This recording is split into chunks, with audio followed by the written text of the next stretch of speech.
నగరాల హడావిడిలో మరిచిపోయిన ఒక జీవితం. ఇక్కడ ప్రతి గింజలో శ్రమ ఉంది. నగరాల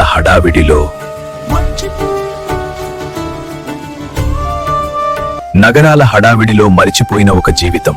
మట్టిలో పుట్టి మట్టిలోనే జీవించే మన ఊరు.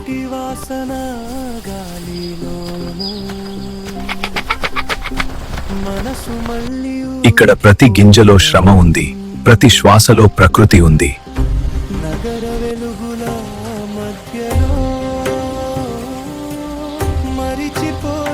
ఇక్కడ సమయం నెమ్మదిగా నడుస్తుంది, కానీ బంధాలు ఎప్పటికీ వేగంగా పెరుగుతాయి.